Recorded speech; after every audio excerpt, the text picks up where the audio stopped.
Hi everyone, it's my soaping Saturday and today I'm doing something really exciting. I got great news. Christopher and Lily are going to come in about 2 weeks and of course bring baby Kaiser, and they're going to leave him with me for a few days while they take a short little baby moon. So I'm super excited. So that got my wheels spinning with my soap and all, and I am going to make a trial batch of honey oatmeal baby soap. So because I want to use the soap when he's here, I'm going to use the hot process instead of the cold process, because with the hot process, the soap is ready to use like 24 hours after it's been made. So they'll be here in about 2 weeks. So this will give me time to test the soap, make sure that it's nice and gentle for him. And then I have ordered some little children's molds in different shapes of little cats and dogs and things like that. I thought it would be really cute to make for him and to send Christopher and Lily home with some really good pure soaps. So as I go along, I will let you know about the products in the soap and why I chose them. I've actually formulated this soap myself. I looked at a couple of different recipes and put some things together that I thought would be best for our baby Kaiser. So I've weighed everything out already. I'm doing a little bit different. I'm not showing you how I mix the lye and all of that. I've pre-made my lye. I did it outside. The solution is sitting in a bowl of ice water so that it will, be nice and cool when I work with it. Because with the hot process soap, I don't have to worry about things being warm because I'm going to prepare everything in my crock pot, and it's actually going to cook in the crock pot, which is why it'll be ready to use earlier. So we'll go ahead and get started. I'm really excited. Okay, so the first thing I'm going to do is add my oils to the crock pot. And I found this crock pot at the thrift store. The stickers are still on it for $6.99. So I tested it out to make sure it's actually working, and it's nice and warm. I have it on the low setting. And I went out and bought a new thermometer also so I can kind of keep track of temperatures, although it's not as important with this process. So the first thing that I'm going to add is my olive oil.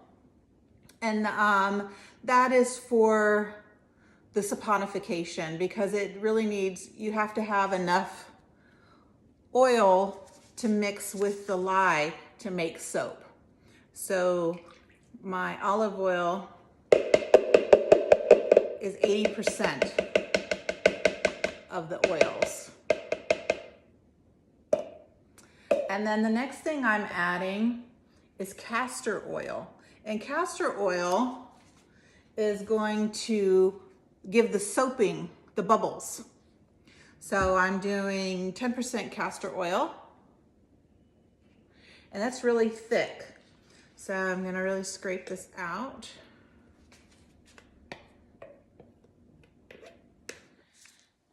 Let's see, you all wanna see what I'm doing, not me.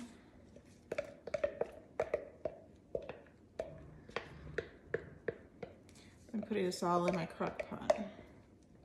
So again, I'm making about 288 grams of soap, which should be enough for that, those individual soaps that I used last time, which are curing really nicely and really still have a nice smell to them.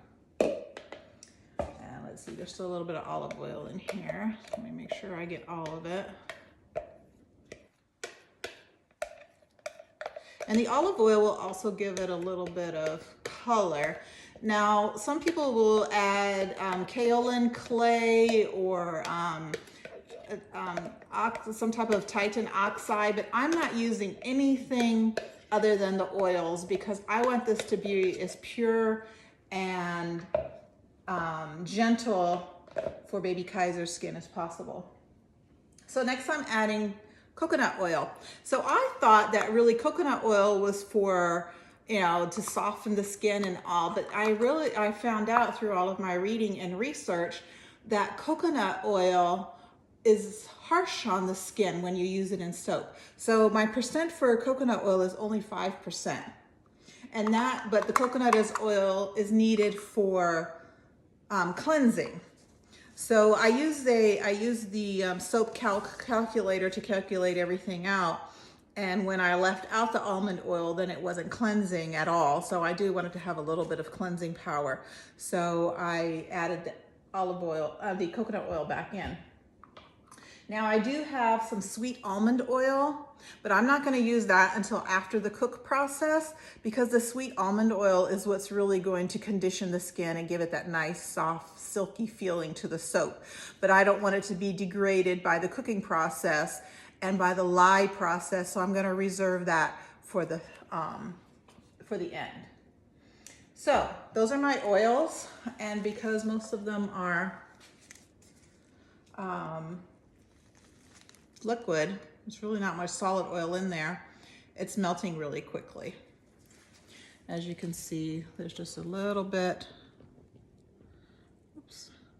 of the coconut oil, and as soon as this is all mixed in and melted, I'm going to put on my goggles and add the lye mixture. So I made my lye mixture earlier, like I said, and I left it outside. It's really cold out today. I think it's like 40 degrees, which is cold for us. And I put it in a ice bath, so it's nice and cold. And that helps to decrease the fumes that are created when you add the oils, add the lye water to the oils. So make sure I get all those oils out of there. Awesome.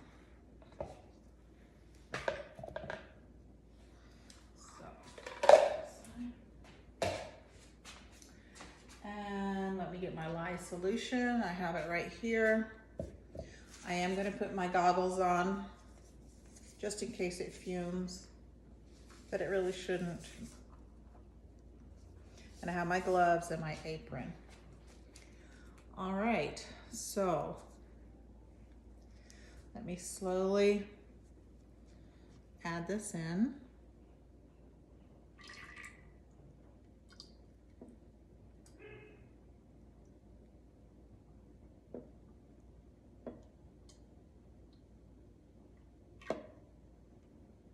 So one thing I learned while watching some of the videos is to pour the lye down the shaft of your stirring spoon. That way you have less likelihood of splash. Each time I'm doing this, and I've been watching videos upon videos, I really learn something new. It's such a cool process. I'm really enjoying this. And today is a really cold, rainy, yucky day. Kevin is out in the garage building a cabinet for his tools and workbench. So, and I'm in here doing this. That's fun. All right, I'm almost done with adding the lye water. So I think the longest part of the process is measuring everything out, and I'm having it all ready. But I don't think you would want to measure and add as you're going along. It's a very precise process. So I'm going to get my stick and start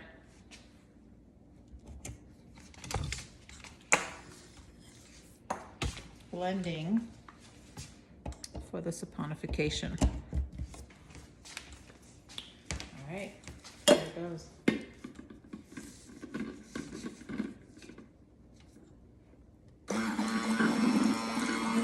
I'm gonna lift this up so you can kind of see inside. See how it's starting to change colors already.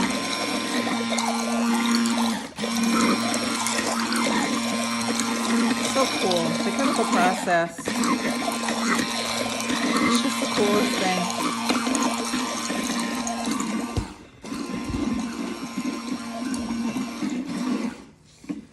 measure to see how hot this is. Let's see here.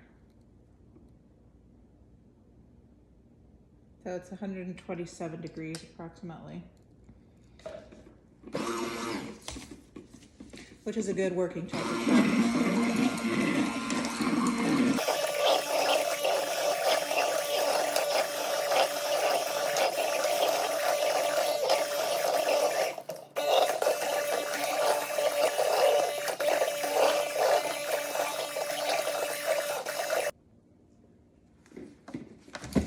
So I'm going to show you how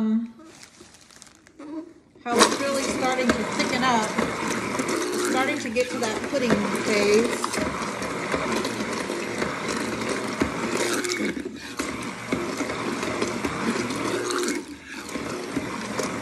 I hope it stays that pretty yellow color. But that coloring is only from the olive oil, and the castor oil has a yellowish hue to it as well.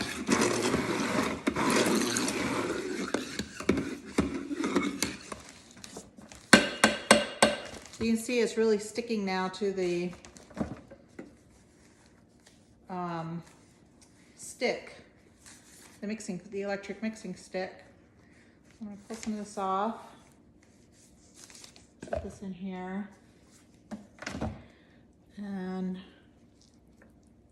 it's really cool. You can see how it's thickening up. So what I'm going to do is close the top on the crock pot and wait a few minutes and let it continue to heat. And then I'll check on it again.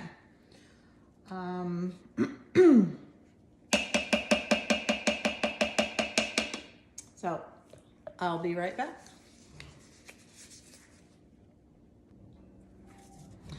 All right, so I just want to let you all see how the process is coming along. I'm always a little bit worried that I did something wrong, but it looks like I did it right because look, this is the pudding state. It's really coming together. So, but it's gonna go through a different phase. Next, it's gonna go through what's called the mashed potato phase, where the consistency is like mashed potatoes. The oils separate out a little bit, and then it will go through another cooking phase, which is it gets to be like Vaseline. So this is not quite like Vaseline yet, so I know I'm not there, and I just measured the temperature is about 148 degrees. I think it gets up to like 170. So I'm going to put the top back on and wait. That was just 5 minutes of waiting that I had you all on hold. So this is so cool.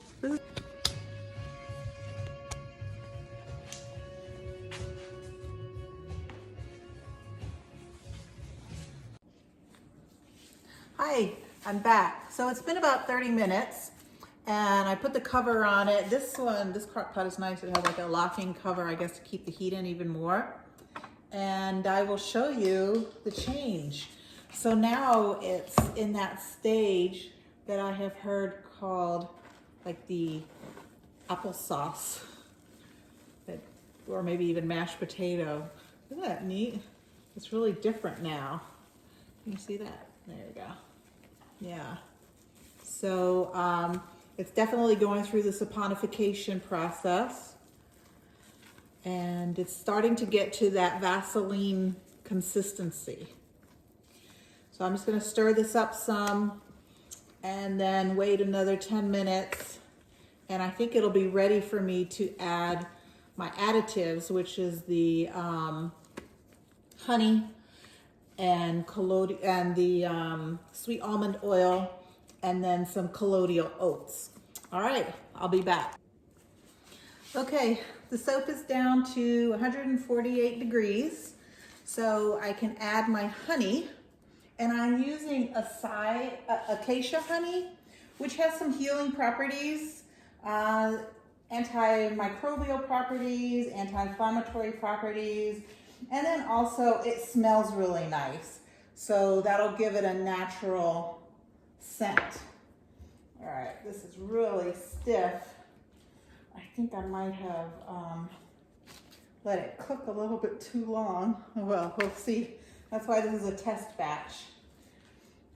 And it won't turn out bad. It'll just be difficult to put in the mold, and it might not be as smooth as I want it to be.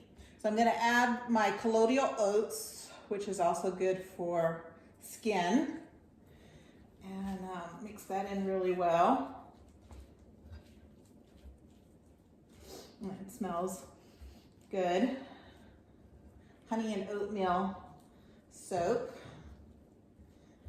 And then a little bit, just a tablespoon of Greek yogurt, which also increases the silkiness.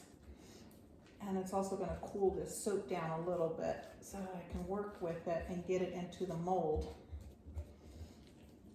Wow, check this out how stiff this is now.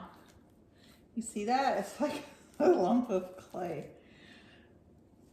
So we'll see how it is once it goes into the mold. I know the ingredients are going to make it a really healthy soap, but it just might not be as pretty as I want it because it may not go into the mold nice and smooth, but we'll see. Part of the fun of doing all of this is that unless you mess up the lye, which I didn't do, it's always usable soap. So I told Kevin that pretty soon we're not going to buy any more soap because we'll be experimenting with the ones that I'm making, because I eventually want to sell these. Oh, it's starting to soften up a little bit. Okay, I guess that yogurt and honey helped it now that it's cooling off some. Okay, well, yeah, the lady I watched in the video, she had to do this too. She was really stirring it a lot. All right, I'm starting to get hopeful here that it'll turn out pretty. All these, yeah. Cool. Very, very cool.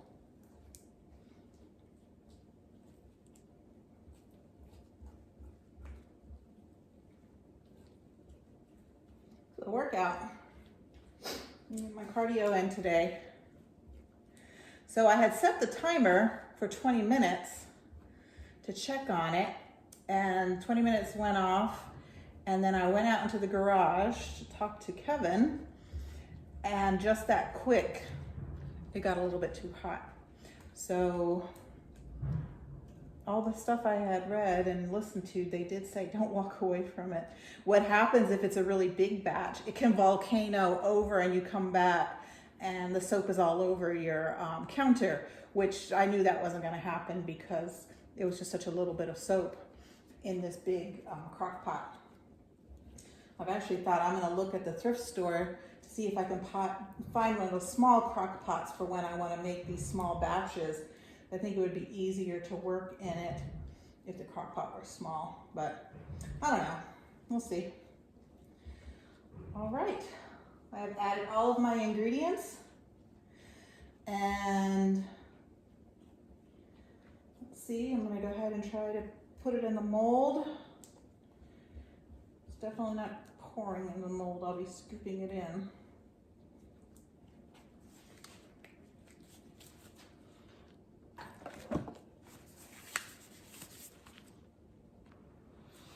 All right, so since I know all of the lye is out of it, I can use my fingers. I don't have to worry about gloves.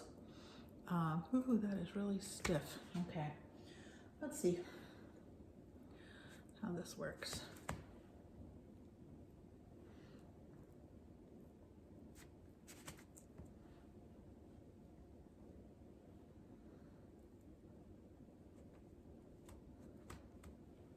It's gonna be so much fun having a baby here. He's so stinking cute.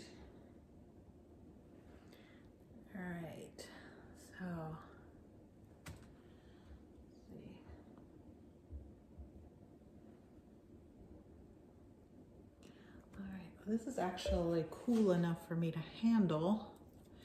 So I think maybe what I'll do is press it in like this.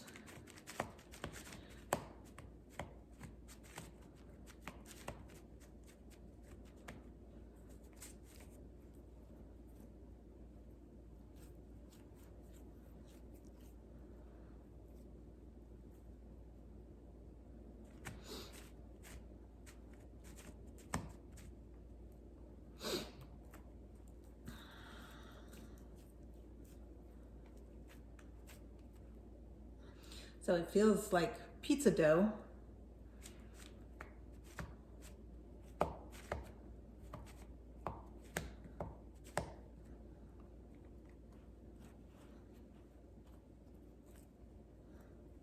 So hot processed soap does have a different consistency than cold processed. So the cold processed soap is the one that people use when they want to add different colors in and swirl patterns. And you can see where it would be kind of hard to make any type of pattern with the different colors with this soap.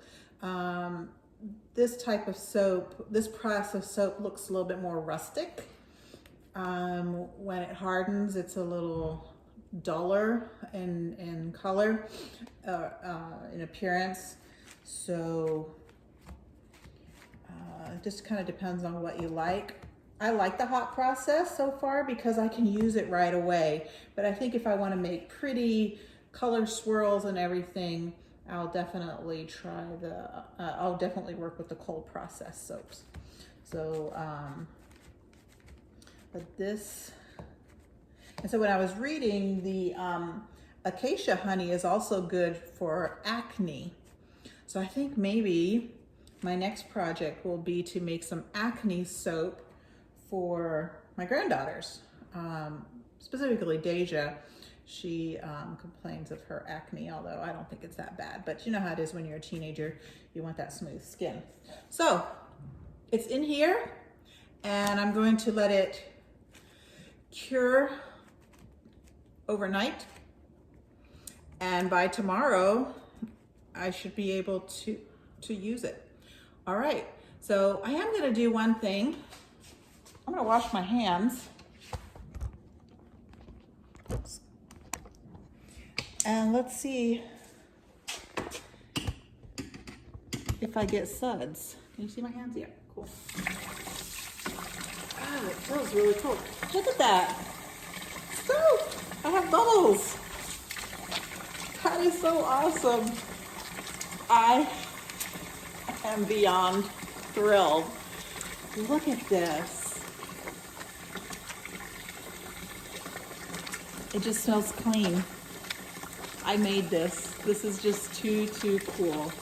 Yes. Awesome, awesome, awesome.